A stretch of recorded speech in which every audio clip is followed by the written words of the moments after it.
വാർത്തകളിലേക്ക്. വന്യജീവി ആക്രമണത്തിൽ തൃശൂർ ചേലക്കരയിൽ വൻ പ്രതിഷേധം. ആറ്റൂരിൽ ബൈക്ക് യാത്രികൻ തലനാരിഴയ്ക്കാണ് കാട്ടാന ആക്രമണത്തിൽ നിന്ന് രക്ഷപ്പെട്ടത്. ഇതോടെ വാഴക്കോട് പ്ലാഴി റോഡ് നാട്ടുകാരുടെ നേതൃത്വത്തിൽ ഉപരോധിച്ചു.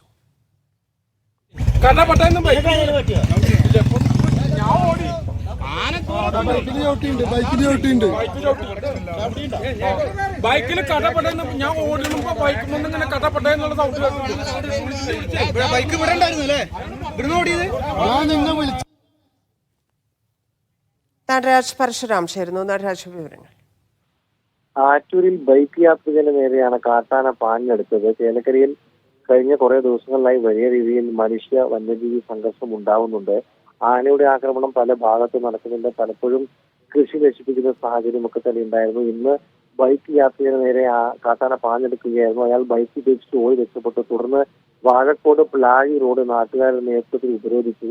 ഏറെക്കാലമായി കാട്ടാന ശല്യം ഇവിടെയുണ്ട്. പോലീസും നാട്ടുകാരും തമ്മിൽ കയ്യാങ്കളിയിലേക്ക് കാര്യങ്ങൾ നീങ്ങുന്ന സാഹചര്യമുണ്ടായി. സംസ്ഥാന പാത ഉപയോഗിച്ചവരെ അറസ്റ്റ് ചെയ്ത് നിൽക്കാൻ പോലീസ് ശ്രമിച്ചു. ചേലക്കരയിൽ നിന്നും ചെറുവീട്ടിൽ നിന്നും പോലീസ് എത്തി പ്രതിഷേധക്കാരെ അറസ്റ്റ് ചെയ്ത് നീക്കാൻ ശ്രമം നടത്തി. എന്തായാലും DF എത്താതെ സമരത്തിൽ നിന്നും പിന്മാറില്ലെന്ന് പറഞ്ഞുകൊണ്ട് നാട്ടുകാർ പ്രദേശത്ത് ഇപ്പോഴും പ്രതിഷേധിക്കുകയാണ്. ശരി നടരാജ്.